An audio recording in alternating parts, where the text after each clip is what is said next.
Hi hello ಎಲ್ರಿಗೂ ನಮಸ್ಕಾರ. Speak with Sushant YouTube ಚಾನಲ್ಗೆ ಸ್ವಾಗತ.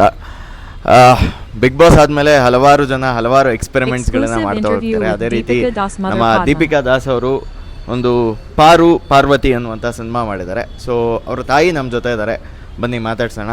ಮೇಡಮ್ ನಮಸ್ಕಾರ, ಹೇಗಿದ್ದೀರಾ? ಚೆನ್ನಾಗಿದ್ದೀವಿ. ಓಕೆ, ನಿಮ್ಮ ಹೆಸರು? ನನ್ನ ಹೆಸರು ಪದ್ಮಾ ಅಂತ ಅವ್ರ ತಾಯಿಯವರು. ನಾನು ಚೆನ್ನಾಗಿದ್ದೀನಿ ಮೇಡಮ್. ನಿಮ್ಮನ್ನ ಹಿಂದೆ ಬಿಗ್ ಬಾಸ್ ಟೈಮಲ್ಲೆಲ್ಲೋ ನೋಡಿದ್ದೆ ಅನಿಸುತ್ತೆ ಫೇಸು. ಅದಾದಮೇಲೆ ಒಂದು ಖುಷಿ ವಿಚಾರ ಏನಂದರೆ ದೀಪಿಕಾ ಅವರು ಯಶ್ ರಿಲೇಟಿವ್ ಅಂತ ಕೇಳ್ಪಟ್ಟಿದೆ. ನಿಮಗೂ ಯಶ್ ಸಂಬಂಧ ಅನ್ಸುತ್ತಲ್ವಾ? ಸೊ ಈ ಥರದ್ದೊಂದು ಒಳ್ಳೆ ಬ್ಯಾಕ್ಗ್ರೌಂಡ್ ಇದ್ದರೂ ಸಹ ಒಂದು ಹೀರೋಯಿನ್ಗೆ ಸ್ಕ್ರೀನ್ ಮೇಲೆ ಕಾಣಿಸ್ಕೋಬೇಕಂದ್ರೆ ಬಿಗ್ ಬಾಸ್ ಈ ಥರದ್ದೆಲ್ಲ ಎಕ್ಸ್ಪೆರಿಮೆಂಟ್ ಮಾಡಿಕೊಂಡು ಇಲ್ಲಿ ಬರಬೇಕು. ಬಟ್ ಈ ಥರದೊಂದು ಮೂವಿ ಪಾರ್ವತಿ ಅನ್ನುವಂಥ ದೊಡ್ಡ ಪೋಸ್ಟರು ಮಗಳದ್ದು ಬರೋದು ಎಷ್ಟು ಖುಷಿ ಅನಿಸುತ್ತೆ ನಿಮಗೆ? ತುಂಬ ಖುಷಿ ಅನಿಸುತ್ತೆ. ಅವ್ರ ಅವಳ ಶ್ರಮದಿಂದ ಅವಳು ಬರ್ತಾ ಇದ್ದಾಳೆ ಮೇಲೆ.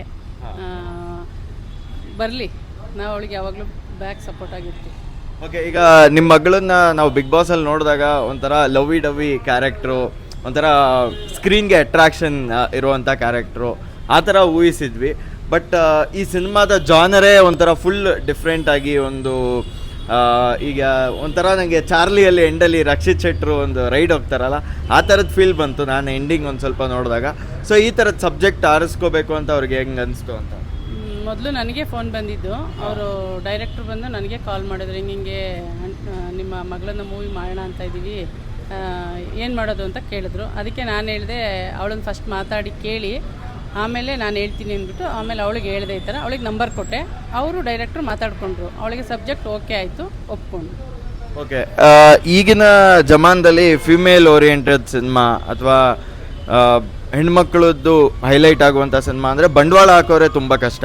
ಸೊ ಇದಕ್ಕೆ ಹೆಂಗೆ ಬಂಡವಾಳ ಎಲ್ಲ ಹೆಂಗೆ ಡೈರೆಕ್ಟ್ರೇ ಜೋಡಿಸ್ಕೊಬಂದ್ರ ಅಥವಾ ಯಾವ ಥರ ಆಯಿತು? ಇಲ್ಲ, ಪ್ರೇಮ್ ಸರ್ ಅಂತ ಇದಕ್ಕೆ ಪ್ರೊಡ್ಯೂಸರು, ತುಂಬ ಒಳ್ಳೆ ಮನುಷ್ಯ ಅವರು.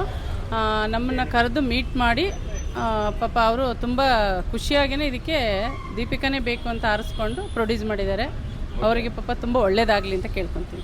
ಓಕೆ, ಸೊ ಫೈನಲಿ ಈಗ ನಿಮ್ಮ ಮಗಳನ್ನ ದೊಡ್ಡ ಪರದೆಯಲ್ಲಿ as a main lead, I think Bigg Boss ಆದಮೇಲೆ ಆ್ಯಸ್ ಅ ಮೇನ್ ಲೀಡ್ ಇದೆ ಫಸ್ಟ್ ಸಿನಿಮಾ ಅನ್ಸುತ್ತಲ್ವಾ? ಸೊ ಈ ಥರದ್ದು ಒಂದು ನೋಡೋಕೆ ಎಷ್ಟು ಖುಷಿ ಅನಿಸುತ್ತೆ ನಿಮಗೆ?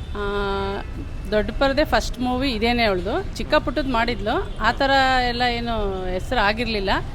ಫಸ್ಟು ನಾಗಿಣಿಲಿ ಹೆಸರು ಬಂತು. ಅದು ಬಿಟ್ಟರೆ ಈ ಪಾರ್ವತಿನೇ ಅವಳಿಗೆ ತುಂಬ ಫೀಚರ್ ಫಿಲಮ್. ಹೌದು. ಓಕೆ, ನಂದು ಕೊನೆ ಪ್ರಶ್ನೆ ಅದು ಔಟ್ ಆಫ್ ಕ್ಯೂರಿಯಾಸಿಟಿ. ಇದು ಮೂವಿ ಬಗ್ಗೆ ಅಲ್ಲ, ನಿಮ್ಮ ಮಗಳು ಪರ್ಸನಲ್ ಲೈಫ್ ಬಗ್ಗೆ ಕೇಳಬೇಕು ಅಂತ ಅನಿಸ್ತು, ಕೇಳ್ತಾ ಇದ್ದೀನಿ. ಸೂಪರ್, ಒಳ್ಳೇದಾಗಲಿ ಮೇಡಮ್. Thank you.